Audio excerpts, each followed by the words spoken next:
Hey everyone, welcome to Starstruck, a Zoom edition here with Nadia Shah down in Mexico, our Aquarius astrologer from nadiashah.com. Welcome, Nadia. Thank you so much. Thank you, Opie. I'm so excited to be here. Thank you for having me. Thank you for having me as part of your vision as well. I'm so grateful. Oh my God. First of all, beyond the fact that your hair and makeup is on point at all Always. times. What? I have Venus Adore- conjunct my moon, right? I've got to have that on point. Yeah. and show everyone your adorable little spark. Oh, yes. I have little stars. I've become kind of addicted to these sparkly things because if I have them in my head, I don't need to have anything here or whatever. That's so good. I got to All the lift up sparkle my is up here. Yeah. basic bobby pin action here. So, hair, makeup, accessories aside, today is an awesome day to film. It's December 15th, 2019, because my ruling planet Jupiter and your ruling planet Uranus, Sag here, Aquarius there, are forming a trine. So we are so excited because Jupiter is all about the big picture and global issues, and Uranus is all about the future and innovation. And that's what we're going to be talking about today, the whole new decade and the one we're coming out of. And we're going to be doing a little future casting forecasting for 2020 to 2030 even, because it's good to be prepared, right?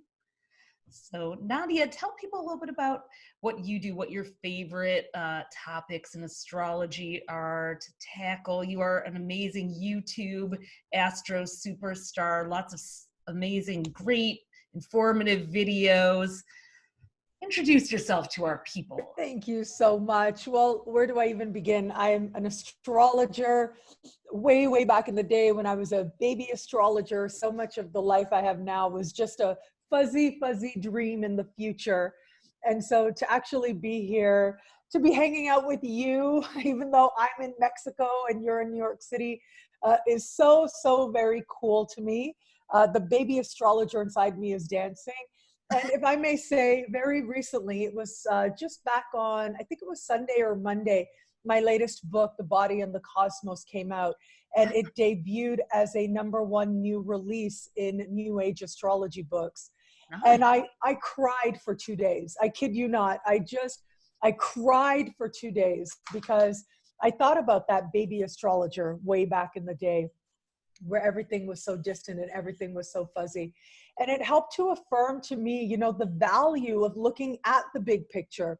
Because I think, especially right now with Saturn and Pluto meeting in the sky, everything is so hyper present and hyper physical. And we're all kind of living right here. And there's value in that. But it is when we're willing to have that healthy detachment that I think the air sign represents and air energy represents.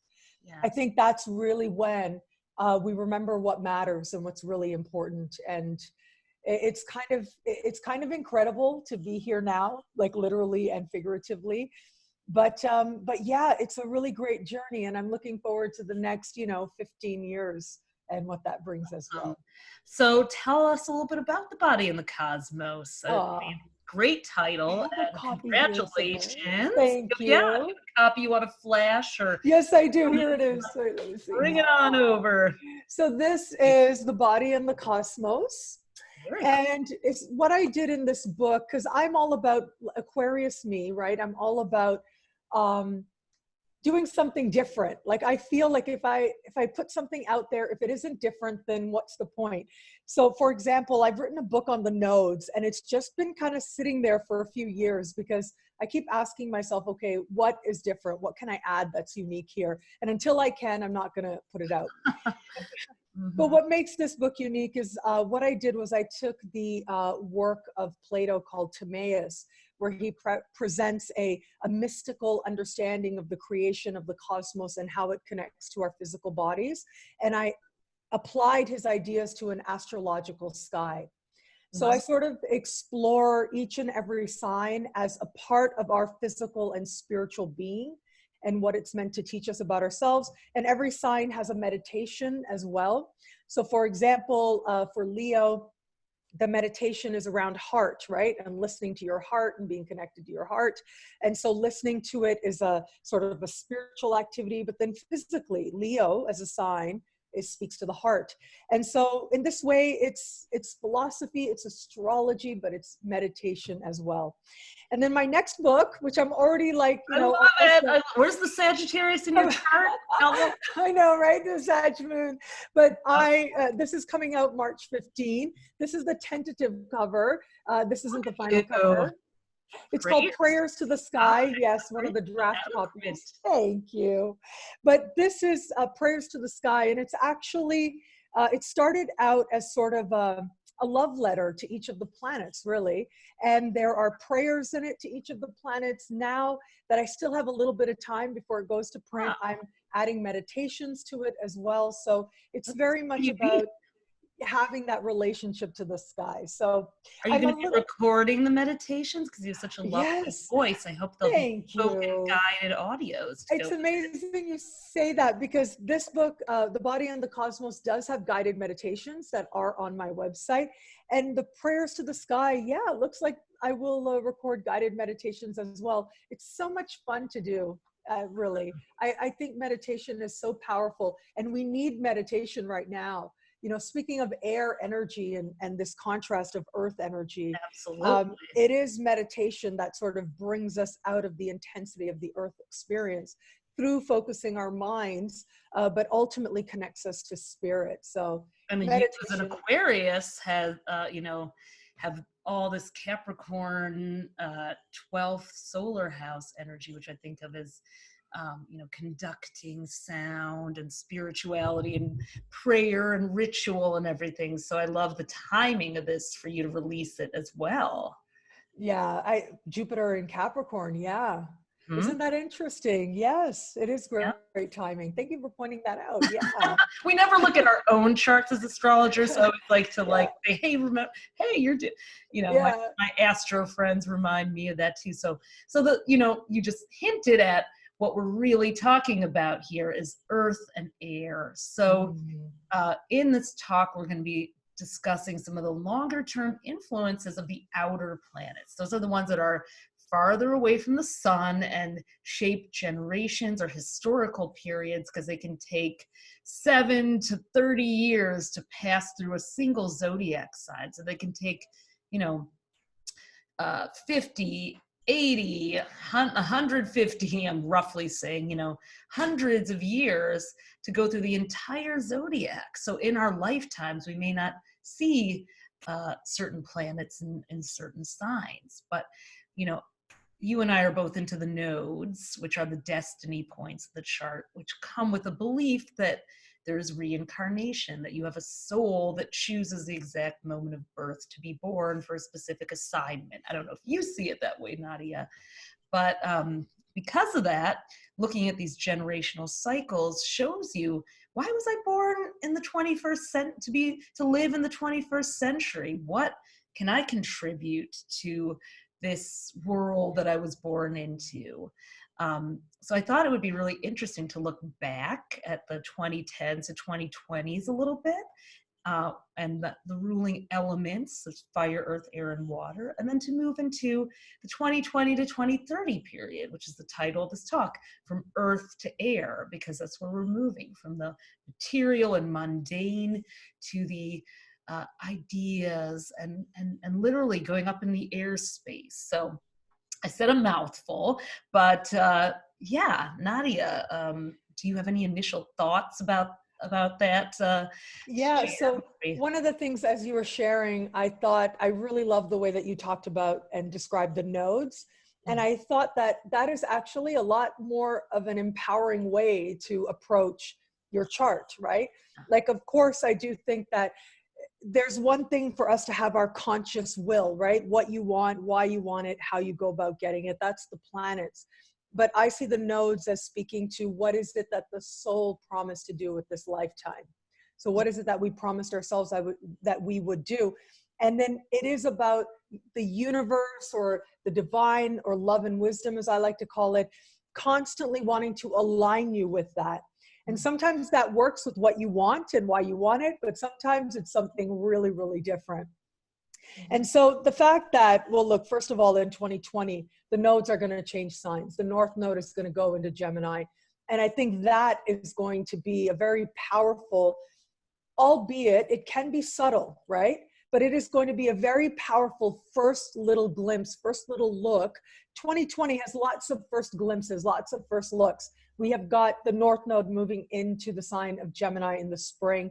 We are going to have Saturn in the spring stepping into and then out of the sign of Aquarius. It is going to be the spring of 2020 to watch, because this is where we're going to get our first and initial taste of an energy that we are going to fully immerse ourselves into once we move further into the decade.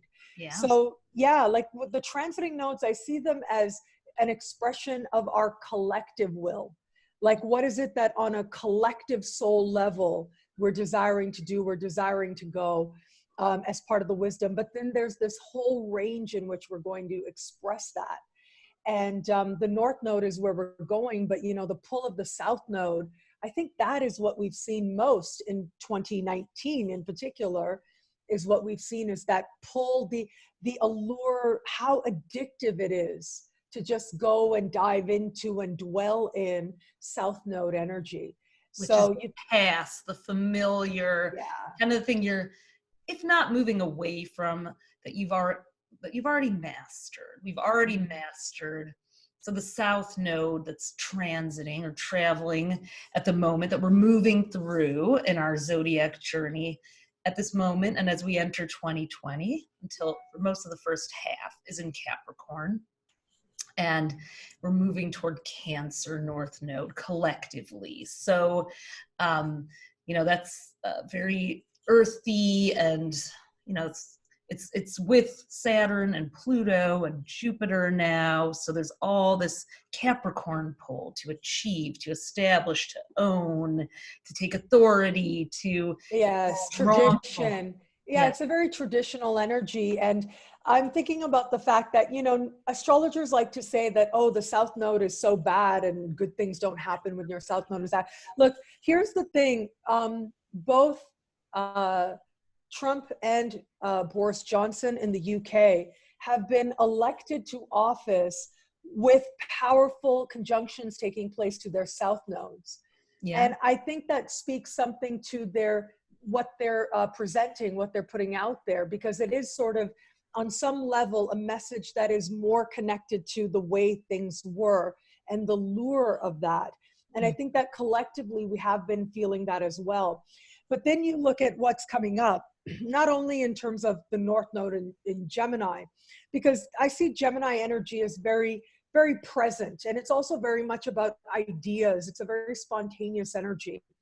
But you think about Aquarius, I mean, that is a dramatic shift of energy that we have coming up for us very, very soon, where we move out of the mundane, we start moving away from these, you know, sort of South Node allure pulls, and we start looking at the future, we start looking at the collective. But it's also, you know, the interesting thing about Aquarian energy and the age of Aquarius, right, which we sort of started... Supposedly, I mean, look, they say that a couple of things come to mind with the age of Aquarius. One is that there are people who believe we started transitioning into the age of Aquarius with the discovery of Uranus in the late 1700s. And it is going to be as Pluto steps into the sign of Aquarius that we will then fully be immersed. It's like the age of Aquarius on steroids. And let's give some dates for people. I want to give a little context. So in our, I have my bookmark here. Yay. In the Astro Twins 2020 horoscope, which you're seeing probably backwards on my camera. No, I can see it. Great. It looks wonderful. Which many people are receiving as a gift with their Starstruck ticket. Oh, wow. We have a whole thing about 2020 to 2030 and the trends, forecasts for the new decade. So, you know, we have Pluto, the transformer in Capricorn until 2024, which is Earth, and then Uranus in Taurus, which is also Earth. Uranus, the planet of innovation, in Taurus, which is a sign of tradition and security. It's in its fall there, its most uncomfortable position. But the first half of the new decade is dominated by some Earth sign energy. We're calling it the extraterrestrial era. I first called it the terrestrial era, but I Uranus. get it. It's like extra mundane. Yeah, I love it. I love it. Mhm. So, we're going to be looking at a lot of issues around ownership and land and money and earthy, tangible things. And then we move into the age of air in the second half when Pluto goes into Aquarius, which is air. So that's where we collectively transform. And then Uranus, our innovation station, will go into Gemini 2026 to 2033. Pluto's in Aquarius 2024 to 2044. So we got a long run Good of 20 that. years. Yeah. All the Yeah. AI and futuristic stuff, And I think it's in living. 2026 that Uranus will trine Pluto. Yes, we have And if I remember correctly, it's just the one trine that they get before they November, separate. December 2026. And a Yeah. trine, which is what we're experiencing between Jupiter and Uranus today, a trine creates ease and flow. So when two planets trine, they're going to combine their superpowers at warp speed. Maybe that's good, maybe that's bad. We don't know. Right. So we'll touch on that. Well, and it's embraced, right? When it's a trine, it's easier than if it's a square. When it's a square, there's resistance and that sense of unrest that honestly we may see in 2021 because Yeah. we do have all these squares happening with Saturn in Aquarius squaring Uranus. We've got Jupiter in Aquarius squaring Uranus, and Uranus actually with Ceres as well, which is interesting in and of itself. Ceres is about Ceres. Well, how do you see Ceres? Well, Ceres is an asteroid, and I always look at personally. I think that that the planets are always primary, right? I remember years ago, I heard a speaker say, and this was, I think it was Bernard Eccles who said this in a seminar that I took once in England, and he said something to the effect that if something is happening in a person's life, you should be able to see it in the chart using the planets and the traditional planets using Ptolemaic aspects. And so Ptolemaic aspects are essentially aspects within 3-degree orb, basically. And we're looking at the classical nature of aspects as well, which is the trine, the square, the sextile, the opposition, and the conjunction. And so this was an assertion that he made. And I've found it to be the case very often, is that you can see it in that, but it's really nice to look at the asteroids for like another layer and another understanding, a nuance, if you will, that has more system software upgrade. Right. It's not an entire new operating system, but it's a little 0.1 to the OS, right? Well, I think that it's us recognizing that we have nuance and we have subtlety. So whatever is within us is what we perceive outside of us. And so we are perceiving more of the universe than ever before because we are understanding what it means to be human more expansively than ever before. Nice. Yeah. Nice. So Ceres is the goddess of grain and in a sense, the seasons as well. Ceres is the Roman equivalent of Demetra, which was the mother of Persephone. And Persephone, of course, she was /captured /kidnapped willingly. Jury's still out on that myth. Right, exactly. But she got down there somewhere to the underworld. Right, somehow, some way. And her mom really mourned, and then came fall, and then came winter, because she was, her mom, Ceres /Demetra, was responsible for the seasons. And responsible for life, really, for fertility of the earth. And so then the gods sort of struck a bargain with Hades and said, hey, let's share Persephone so that we can at least have some grains for the people. So there's something to worship us, basically. That's the synopsis of it. And so what I found with Ceres is that it speaks very powerfully to our relationship to the earth and to land. It speaks, of course, to seasons, right, mythologically. And it also speaks to grains and agriculture and how it is we understand our relationship to where our food comes from and how we harvest that food in particular. And so big changes, big innovations coming in that regard. And there, maybe some mixed feelings on that. And I think a part of also, because Ceres has to do with the seasons, I'm so sorry to say, I hate, saying things that are not necessarily positive, but, it's a part of life. It's a part of the world that we've created. And as something that I've actually been meditating on under this, Saturn-Pluto conjunction, that, things aren't always ideal, but it is what we do with it that ultimately can move us forward, as I like to call, towards greater love and greater wisdom, towards embodying the best that we can be. And so, yeah, extreme weather, right? It's kind of like 1 + 1 = 2.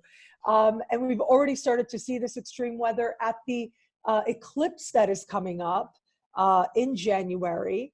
Cancer. It isn't Cancer eclipse. Like, it's not just about the conjunction of Pluto and Saturn, but Mercury, the Sun, Ceres, all of these planets are together very tightly. So I do think that it is going to be the sense of what is happening with the earth, what is happening with the climate, what is happening with our food, that is going to be part of what ultimately really awakens the Aquarian energy early in the decade. And the Aquarian energy is that of the people. Yeah. And my understanding. And robots. Yeah. Yes. Right. Aquarius. Aquarius is such an interesting planet because it rules technology and AI and bots, but also communal, efforts by the people. So it's almost contradictory in some ways. And it's also, it's also hyper individuality, right? Yeah.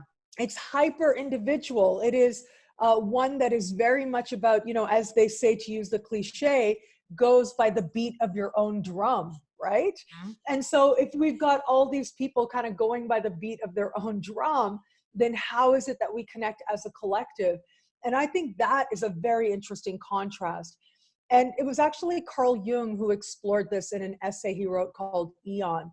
And in this essay, he talks about how people are talking about the age of Aquarius like it's going to be some sort of a utopia of unity. But if you look at the glyph of Aquarius, I know, right? Yeah. Right? Yeah. Well, with the glyph of Aquarius, much like the glyph of Pisces, you see a very strong 2 different streams going, right? Yes. The glyph of Pisces, it's like reflecting each other, but it's connected.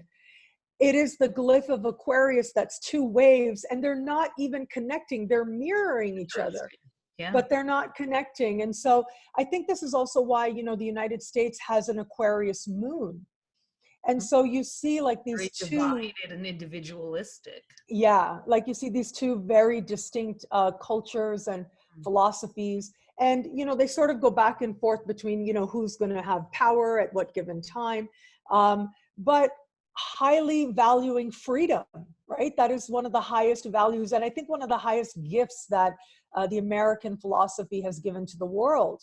It has to do with this idea of how freedom is so essential to what it means to be human. You read the Constitution, and I just read it not too long ago. I think I was in university, so it was a little bit of a while ago that I read it. I mean, I am Canadian, so I wouldn't come across this, right? Curiosity from over the border. Yeah, exactly. And it was just incredible. It was incredible to think about the assertion of the human spirit that underlies this document. It's so Aquarius moon, the Constitution of the United States. Really, see, these are the kind of fascinating things when you dig into history and charts and correlate it with astrology. It's like, wow. And then you start to go like, you can't make this stuff up, can you? It's too uncanny. Well, we did some future casting in the book about what Pluto in Aquarius could be, and some of the things we came up with were, air quality and airspace rights becoming the new real estate. Where, Pluto in Capricorn, which is 2008 to 2024, is real estate on land. And we've had Neptune in Pisces the whole time, which is bringing the seas rising. And how much property has been affected. Talk about extreme weather, by hurricanes and tsunamis and what have you. So we've had, to go up a lot, and I think we're going to more. I mean, obviously space travel, wind power, maybe communal living, virtual schools and universities, reforming the voting system, possibly more political uprisings or protests against oppressive social policies. That's one of those waves in governments. So, and when Saturn's there too, like in the first couple of years of the decade, we're going to have till 2023, really, tension between big government and the sort of power to the people. Those two Aquarian waves there'll be some people, some countries or systems that want to centralize governments more, and others that want to decentralize. And it's going to be with Pluto being the powerhouse and Saturn being about our laws and structures and everything, and Jupiter also being sort of the spirit of the law. It's going to be interesting to see all over the planet how different countries deal with the freedom that you're talking about. How much will they give to people or take from people? How much will people fight for it? So I don't know if you have any thoughts on that, but that's kind of how I'm reading it. So. Right, because it is the contrast, right? It is that sense of freedom, but it's also the surveillance state and AI and technology and things like that. So how do we find ourselves in the middle of that? Because the thing is, when you think about Aquarian energy, it's not a very embodied energy, right? But we are in bodies. That's the thing. And who better than an Aquarius to write about that in her new book? I know, right? But it's so interesting because we are, on the one hand, we are pure consciousness, right? That's the Aquarian vibe that speaks to that. We're pure consciousness, we're pure thought, but we're incarnated for a reason. Like, we are physical beings. And it isn't just that we have like physical needs, but, and we do, right? Like to eat and to sleep and all of that. But it's also that there's something about being way too cerebral that has its pluses and minuses. So the plus is, if you are a society or a time period that's all about ideas, there's something very equalizing about that, right? There's something very, a sense that it's not about, where you come from or what you look like or your background or, your ethnicity or your gender or any of that. What ideas do you bring to the table, right? How are you expressing those ideas? That becomes the great equalizer. And of course, that can be a great blessing. That's, the whole equality movements. It's at the foundation to it. But at the same time, it can be very isolating. Yeah. And the energy of Aquarius, it is at once about community, but it's also about alienation from the community. It is at once about communal living, but it's also, I forget the word for it, but this Michel Foucault talked about this idea of how cultures and societies were moving in a direction where there is this eye that is watching everybody all the time, but everybody is kind of living in these little boxes, right? I think it's called Amazon.com. Right, maybe. That is the manifestation of it, right? Jeff Bezos is a Capricorn, and we've been in Capricorn land, so hey, Yeah. And so, and look, Capricorn land is one that is very embodied, but maybe too much, right? Especially right now with Saturn and Pluto. But I actually think that, it's a tough one. I will share a little bit. It's tough. I will share a little bit of a personal appreciation that I had last night and I've been having this morning. Yes. And, a while back, maybe a year ago, I saw a movie on Netflix, a documentary called Champions. And this documentary literally changed my life. And it was basically about what happens to animals after they experience severe trauma and abuse. And it's about the work that some people do to rehome and rehouse these animals. I don't want to get emotional here. That's an aquarium. Yeah, right. I know. And it was specifically about, there was a very public figure who went to jail, a multimillionaire, but ended up going to jail for animal abuse. And it was about, what happened to his dogs? Like, what happened after that? Because everybody was focusing on, okay, well, he's gone to jail and he's getting rehabilitation, and that's great. But what about, you know, these dogs and the trauma that they are left with and what happened to them? And it was just a deeply moving thing. And it really felt changed because it helped me to see trauma differently. It helped me to see my role as an astrologer differently as well, because we are, look, until very recently in human history, the astrologers were the intermediaries to the gods.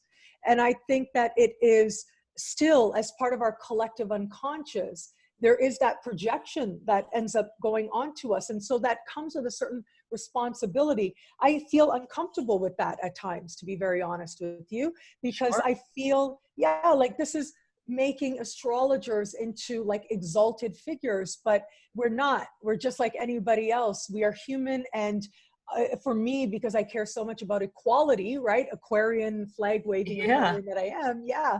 And so that sense of, you know, being up here, whatever, it makes me uncomfortable. But anyway, so just yesterday I saw something. I was on Instagram of all places, and I saw something about how this person is getting some sort of a recognition. And even though all these people were like, no, no, no, they are going ahead and doing this.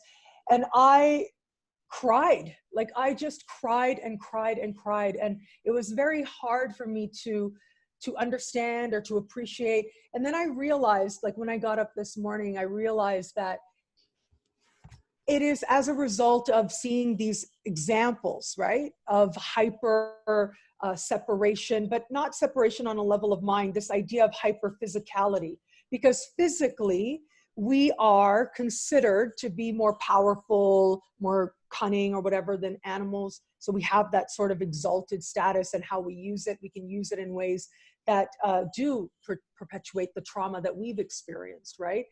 But you think about how the people who've seen that, like myself, have been changed, have moved ourselves towards a greater understanding of healing and love and wisdom and what kind of force we want to be in the world. And I think that's part of what we're seeing right now with this conjunction, is we're getting this clear distinction. Whom is it that I'm going to be? Am I going to continue unconsciously the traumas of the body that have occurred in my life and in my past and in my childhood, or am I going to exalt the energy?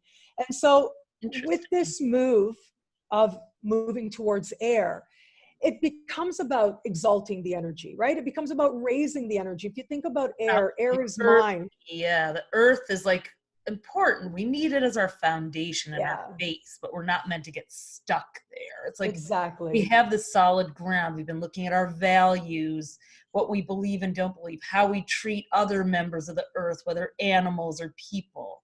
Now, I love what you're saying, exalt it and raise it up. I think astrologers, just to the point of what you said about being uncomfortable, we're kind of like the what do you call it? Those like couplers that you put like to connect two things, like we're the radio towers bringing down the signals from the sky, from the air to the earth, to the people on the planet. So we usually go the other way, bring it from the air and bring it down to the earth. So now we're being asked to go back up there. So please go on with what you were going to say about that. Yeah, so it is air energy that is not only the great equalizer, but if you think about like the chakras, for those people who are familiar with the energy centers of the body, it is the lower chakras that connect us to the earth, right? They connect us to our physicalness. But the energy, what's called Kundalini energy, it has to rise through our heart, right? The center of love in our body, in order to come to the higher chakras, which are chakras of communication. That's air, right? Chakras of thought. That's air. And so it is the pain and the traumas we've had, the past and our link to the past, that is held in the lower chakras, that is held in the physical self. But it is that air energy that raises the Kundalini, and it's our intention that allows it to raise. And you know, what's interesting is this is how therapy works. This is why therapy is a hugely transformative thing in the lives of millions of people. Because what you do is you take what you have felt and what you have experienced, the lower chakras, you raise it to the intellect, you give it voice, and then it comes back around, because it's a cycle, but it's different when it comes back around. You understand it differently, and it changes the way that you feel, the way that you move through the earth, the way that you are in your own body. It You're making me changes think when of you do the something psychological work. here. Sorry? And you're making me think of something interesting in relation to Yeah. the order of the zodiac signs with this, because I love what you're saying that, yeah, from the lower chakras of earth to the high chakras, but then we have all this in between, Mm-hmm. which I think, if the lower chakras earth, the higher is air, like where's the fire and the water really in the It's on heart, the way. sacral, it's it's Yeah, in. yeah. But the order of the zodiac signs goes fire to earth to air to water. So earth goes straight to air and skips the fire and the water in Isn't that between. interesting? So the fire is the spark, right? The fire Yeah. starts it. And fire is like really the breath of life. Well, look, fire is the will to Mhm. live, right? And so, and there is a certain physicality to it in and of itself, because fire, you think about the gift of fire that we have as human beings, and how there are anthropologists who sort of theorize that it was the introduction of fire that allowed, I think that we had these ancient ancestors pre-Homo sapien who were, I think they were Neanderthal, and the Homo sapiens developed fire, and that's why they ended up surviving, and we are the descendants of those early humans. But the ones who didn't develop fire, that stream of creation, it ended up dying out. And so there is that connection to survival, right? The will of life that happens with fire. But then very quickly we become embodied, if we look at it from Yeah. the perspective of the signs. Yeah. And then very quickly we start thinking about it. Yeah, we get into our heads. I was Yeah. thinking in the 2020s, we do have some water and fire that we should also look at, because we're going to have Pluto and Saturn and Uranus and Gemini soon. And Aquarius and Gemini. So we're going to be very airy, very space travel-y, very UFO, extraterrestrial even, or bots or algorithms. It's going to be a lot of that kind of data, machine learning, God knows. I've shared in a couple other Starstruck videos that I live with 4 3D printers. My Taurus husband is a product developer and has four and counting 3D printers. Some are taller than I am, in our garage, making stuff all day. So How lucky are you? it's really interesting. Yeah, you're going to be able to, they're already printing food and everything. So the technology of air is going to merge with the earth and the body's needs as well. But let's look at Neptune, because Neptune is kind of, as always, and then later Saturn, but Neptune is our wild card. It's in Pisces, it's home sign until 2025, 24, 25, back and forth.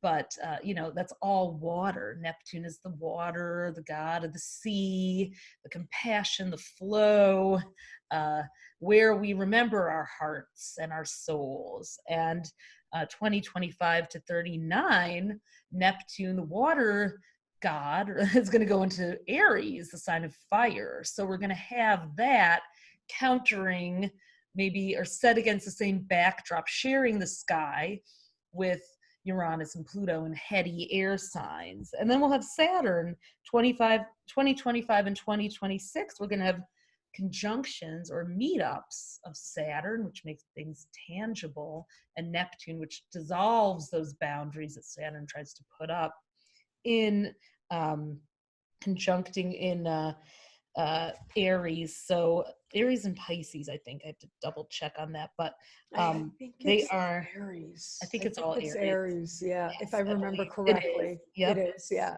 I remember checking on that while researching this. So it's going to be, the last time it was there was 1861 to 75. Neptune was in Aries. So, wow. Yeah. It's only every 1871. 165 years or so that it comes to a sign. And we had, I think we had the Civil War during that time, and a lot, not that we want to predict civil wars, but yeah. There are always civil wars happening. Right. But it's good to remember that more people now live in peace and prosperity and equality than ever before in human history.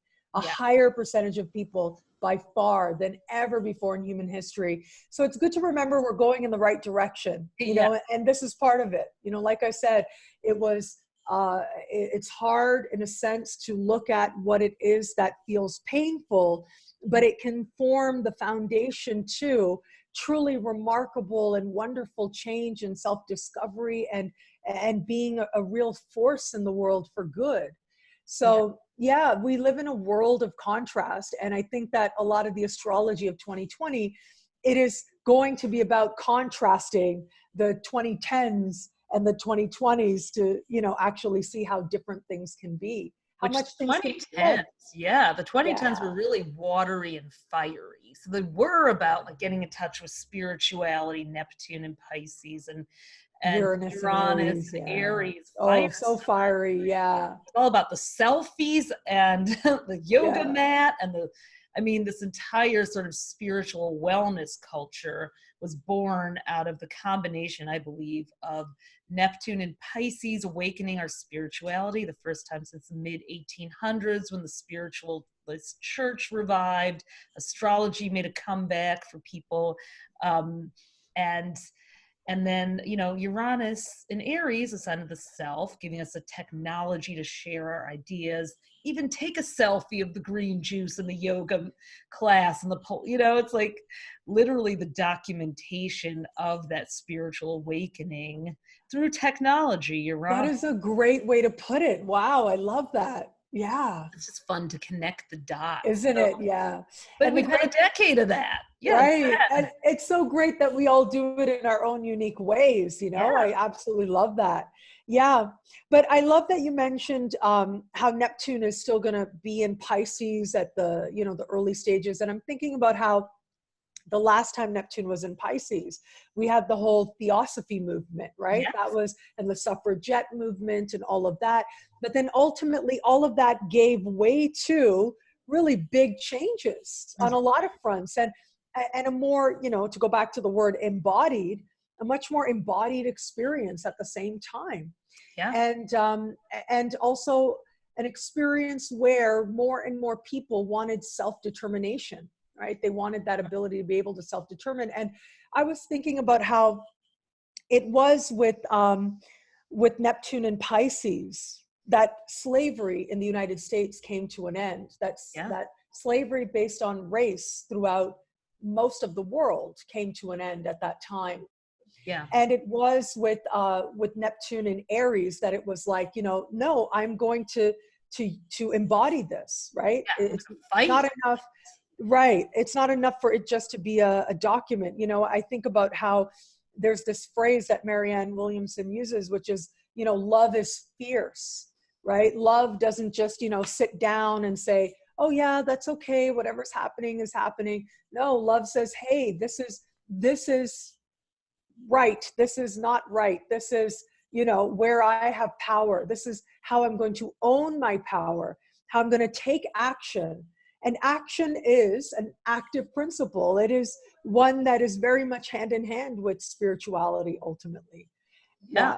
I love that. That's beautiful. So, you know, we started the 2010s with this watery and fiery, very much the middle chakras, very about our immediate experience and passion and beliefs, and not that much head, but also maybe a bit unground, like too much groundedness to get Mm-hmm. out of just being embodied material, beyond the material into like what matters, the spiritual, karma, everything.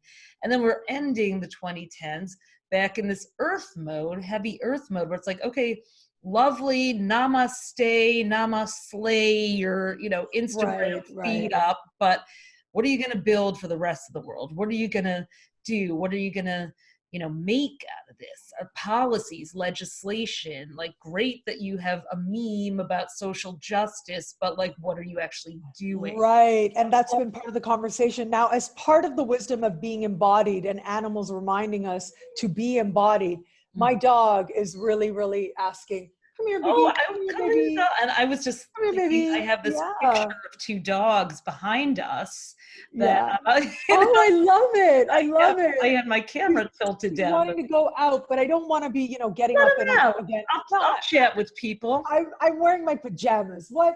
Come here, baby. Come here. Come here, Well, baby. listen, you know, You wait, okay, Biggie? You can wait. well, if Okay. you Thank can't, then you you. I can love turn off your you. camera and I'll I'll chat them up while you open the door because, Yeah, it's so our sad. animals, speaking of being embodied, right? They don't wait. Okay, When they have just to give me go, one. they Let go. me go let him out. But then You go that let them means out. I'm going to have to get up again to let him in. So just That's audience, keep fine. that in mind. I'll be right. Keep it I'm in here. mind. Yes, please do chat. Say something brilliant because you are so brilliant. I'm going to chat. I'm going to go back to Uranus and Gemini, even though we'd love to see your pajamas.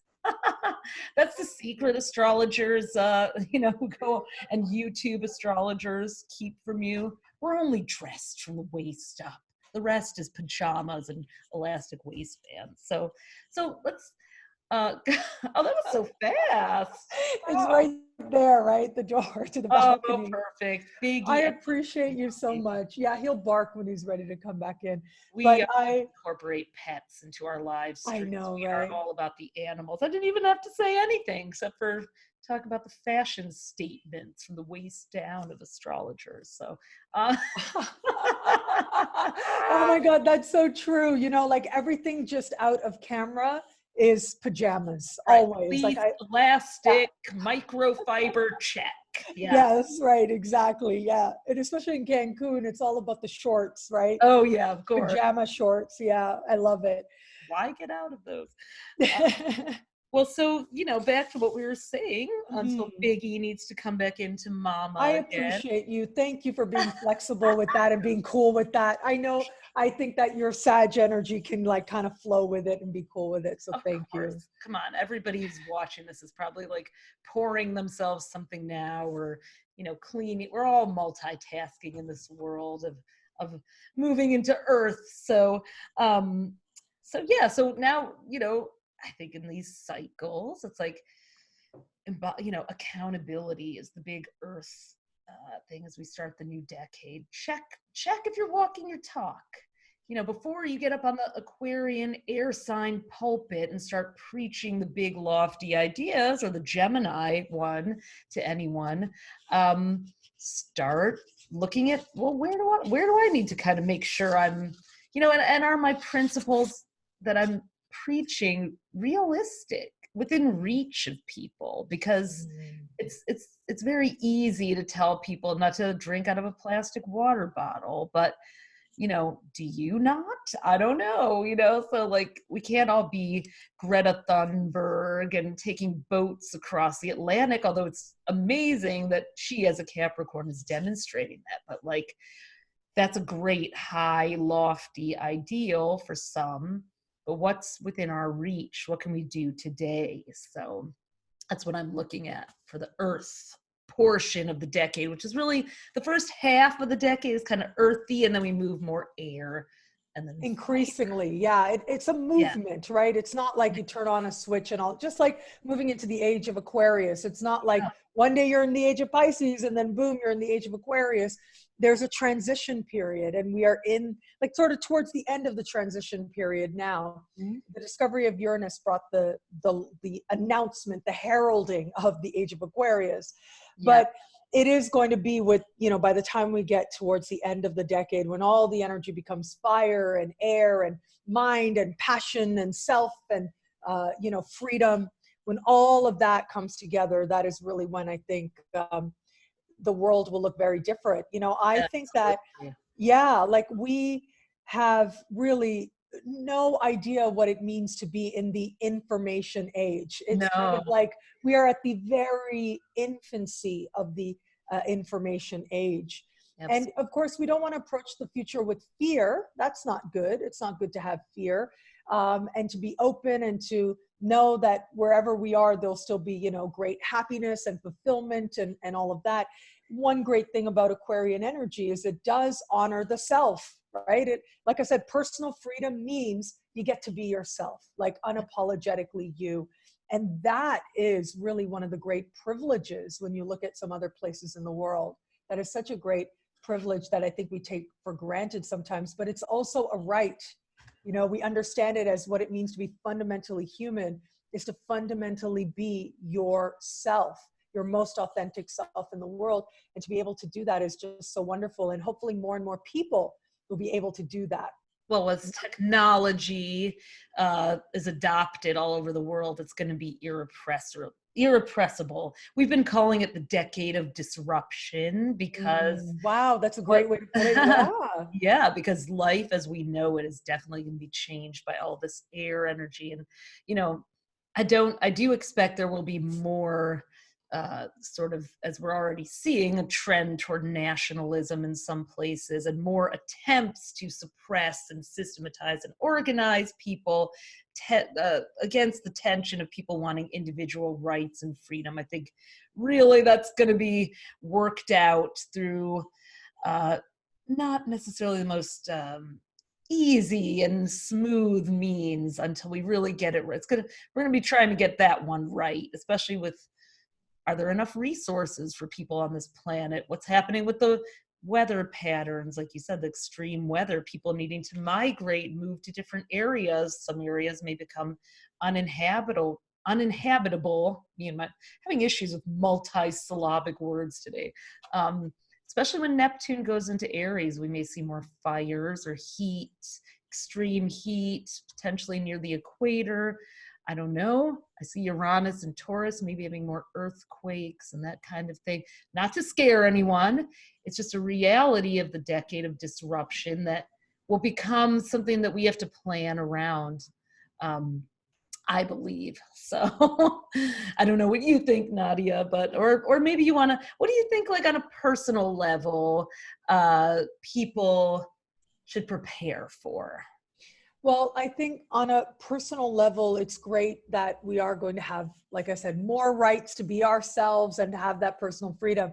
But that doesn't mean we get to have it anonymously, right? Mm. And so we have to, as part of that, be willing to be seen. And there's one way of being seen as who you are. There's another way of being seen as surveillance, right?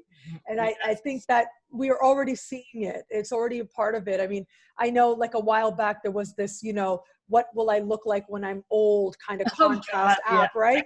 And all these people, yeah, and all these people started posting like, oh, this is, you know, to get your, you know, data and all of that. And I was thinking, my data is already out there. Like, me too. I'm like, what do you need to know about me? I know, That's like, not on the internet. Not everybody would agree with that, but public. Right.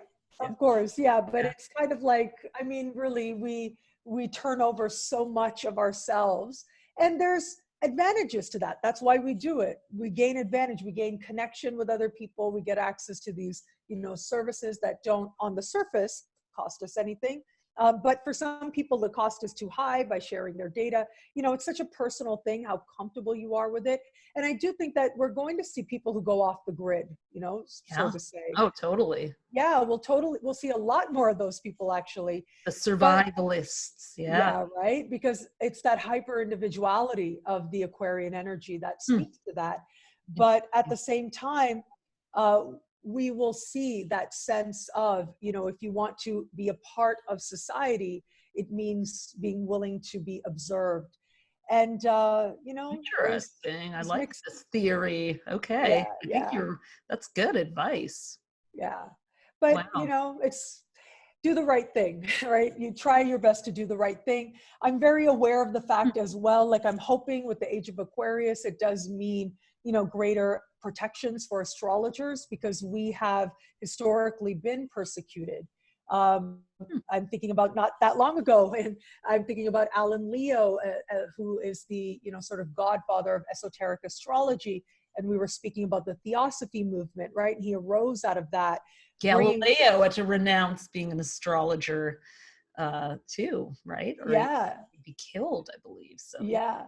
And so he was, you know, so many times he had to go to court again and again because fortune telling was illegal. Right. And he was really the one who helped to frame astrology as tendencies, who helped being the beginning of putting astrology into a language of likelihood. And this is actually a great service to us. Like we actually benefit from this as astrologers in modern times because it is an honoring and acknowledgement of free will and of the relationship we have to the sky.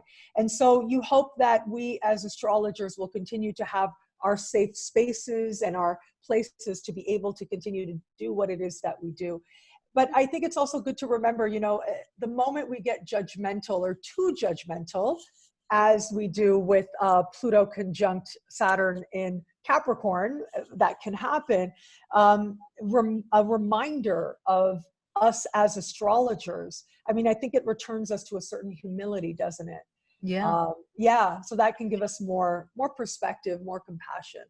Well, there may be some, I think of Saturn regulating things. Like there are a lot of astrologers out there now giving advice, and it's an unregulated industry, even though a lot of people who are doing chart readings are giving psychological advice in real life. I mean, look, I don't know how you would regulate it, and I really hope people don't try. Don't do But it, I have no. heard there was this one scientist who had a YouTube channel. Oh, there's Biggie. There's I'll do the Biggie. rant while you let Thank Biggie you. in. Thank you.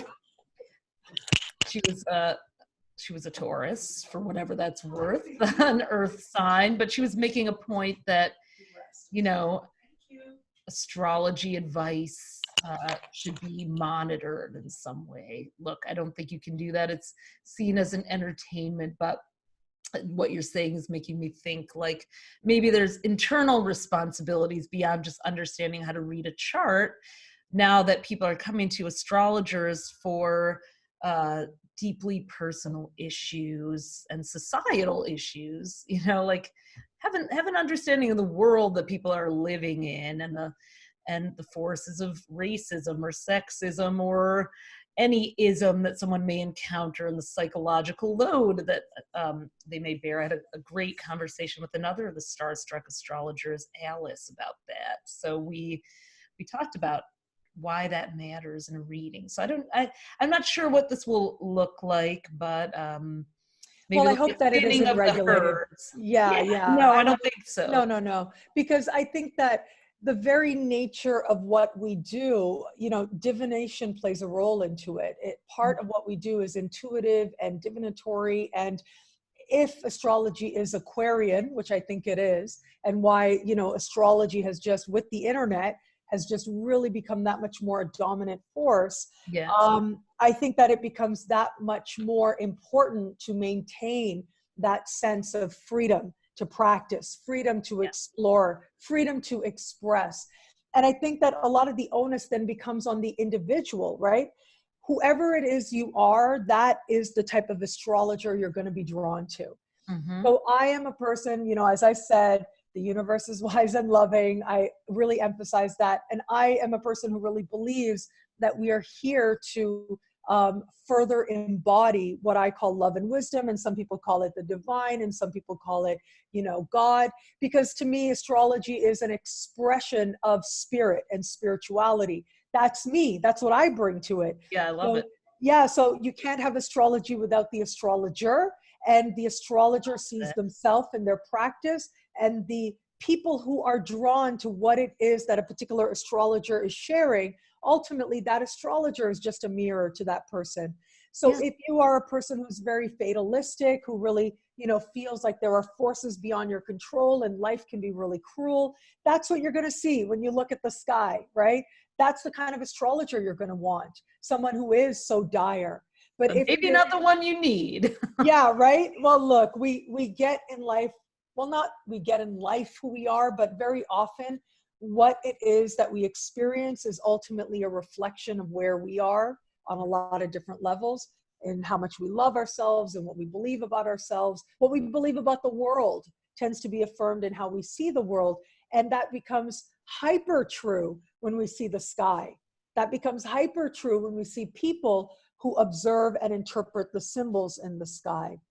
So yeah, like they say, wherever you go, there you are. Whoever you are, there's your astrologer. There's your astrology. Yeah. That's an interesting way of looking at it. Yeah. I think also with Saturn being, the sign of expertise and experience and wisdom, going into Aquarius, a sign of astrology, and Pluto being such a sort of a psychic sponge in a lot of ways, or like the things that get into your subconscious and your unconscious, what you take in, very much saying like, yes, what you're emanating is what you'll attract probably, but it's a time to be more discerning about where you get your advice. There is going to be there's going to be even more, I think, of it on the internet for sure. And I think I would urge people as we move into the Earth Air decade to really like research the people you go to for advice if you don't already, and just do, not just go to somebody who's going to sort of validate your disempowering narratives and stories, but to someone who's going to help you unlock your potential, which is something you said earlier. And just, what do I need versus what do I want? Do I just want instant comfort? Well, if I do, great, give me that. But, use astrologers and astrology to be better as a tool to really, contribute to the collective. The Aquarius energy and the air energy is about the collective and community. That's come up as a theme a lot. So, what is your role in community? What are you contributing to society? How can you use astrology to get out of your own way? I used to say, if you're embarrassed about getting an astrology reading, have one, learn it, then just burn the evidence and go be a better person. Nobody needs to know, but use the tools that are here from above to be better below, Yeah. Yeah, well, this has been so fascinating. Is there anything else you want to say to people about the decade ahead, or anything else you want to share about what you're doing? Lots to say, but yeah. Yes, exactly. We could, keep talking for the rest of the afternoon and into the night, because it really is so fascinating. Yeah. I love it. But, what I would say is there is the promise of freedom and the promise of being authentically and unapologetically you for more people in more places in the world than ever before. And, I am really of the belief that whatever it is that feels challenging, and sometimes in life there are things that happen, like with Saturn conjunct Pluto, that feel painful and that feel even cruel and unfair. And it's not fun to say that, but it is part of the world that we've created. And as part of the world that we've created, for whatever reason, it is humanity that continually uses those to redefine themselves based on whom it is that they are not.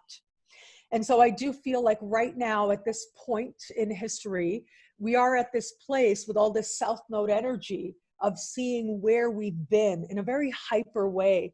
We're seeing something about, the past and what it is ultimately that on a very deep level, on a soul level, on a collective consciousness level, we are actually wanting to move away from. And so all of that is coming so strongly, and it's easy to get lost in it. It's easy to get caught up in it. But the truth is that the energy is being elevated, and that as part of greater love and greater wisdom, as part of a divine plan, it is this moment that is a part of that. It is this acknowledgement of the trauma and the pain of the past, the acknowledgement of the things that are not fair, that is ultimately going to provide the springboard towards a world that becomes remarkably more fair, more equal, more thoughtful, really, thought, mind, ideas, right? More thoughtful than a world than we ever knew before. And that is a world that I'm really excited to be a part of creating and co-creating with everybody. Oh, I love that. Well, I love your optimistic Aquarius Sun Sag Moon view. And we should listen to the Aquarians because they're among the leaders of the decade. They're the sign of the future. So, I certainly, if nothing else, that's a beautiful ideal for us all to try to live up to, and that hope. Like, I love what you said. Yes, it may seem heavy and hopeless at times this year, but don't get caught up in the illusion, I hear you saying, but look ahead, think big picture, think we're going through this now to clear the space for that vision that you laid out. And, that's your Aquarian gift, Nadia, to just really be able to remind people, hey, we can have this utopian ideal, possibly, at least we can shoot for that. So, my Capricorn rising is always a little bit more less idealistic, and so I need to hear from astrologers like you, oh yeah, well, why not believe that? The Nelson Mandela quote, it's only impossible until it's done. So let's do our part go for that, you know? Thank you so So, much. That means so much to me with your Capricorn rising and all the amazing things that you have achieved in astrology, all the amazing contributions that you continue to do. The baby astrologer inside of me is dancing right about now. I tell you, to hear you say that to me is, you know, another one of those amazing high points in my oh, career as an astrologer. So thank you. well, thank you. We're all baby astrologers, and any Aren't we? astrologer Yeah. should adopt that attitude of beginner's Yes. mind, because you know what? The minute you think you know everything, you're going to find out you know nothing at all. So One I lifetime like isn't to enough. live. Oh yes. Oh yes. One lifetime isn't enough to know all there's to know about astrology. But Absolutely. that's part of the fun, isn't it? It is. You've got Sag in your chart. I've got Sag in my chart. Edge. We're having fun here. Yeah. There's all the excitement of getting up in the mornings. There's always something new to learn. There's always something new to Yeah. discover. Like, And keep that beginner's experience and mind, yeah. especially with the air planets. Keep that curiosity. So, and of course, check out Nadia's Body in the Cosmos book. Get that. And if you're watching Cheers this to the as part of the sky. Free Talk series, you're gonna get this Yay. Money horoscope guide when you sign up for the full Starstruck. So roadmap to the whole decade and bonuses from you. And Yes. I So can't let wait me, to. may I share my Yes, bonus please. is for those people You who have haven't already. had a chance to explore and to learn about the membership on my site called Superstar. For Ooh, those people who haven't known the Superstar experience before, you will get a free month of Superstar that's by going fun. online. So I hope that you enjoy that. Those are all kinds of exclusive horoscopes and hangouts and meditations that we do together and all kinds of fun Oh, stuff in that too. nice. You get to hang out with her. There you So go. yeah, We okay. get to Well, meditate together. Yeah. Once a month. Yeah. and so since most people will either be watching this on our Starstruck platform or your Free Talk, they know where to find you, nadiashah.com, and on YouTube.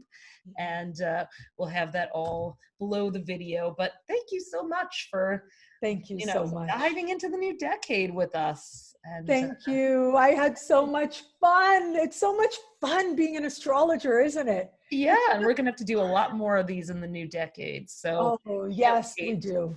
Yeah. Yeah. All right. All right. Big hugs, big love to everybody out there. Thank you. Thank you for sharing me with your audience and the fabulous Astro Twins audience. Thank you, the Of Starstruck course. audience. No, Yeah. they're gonna love it. So okay. Okay. Bye. Bye.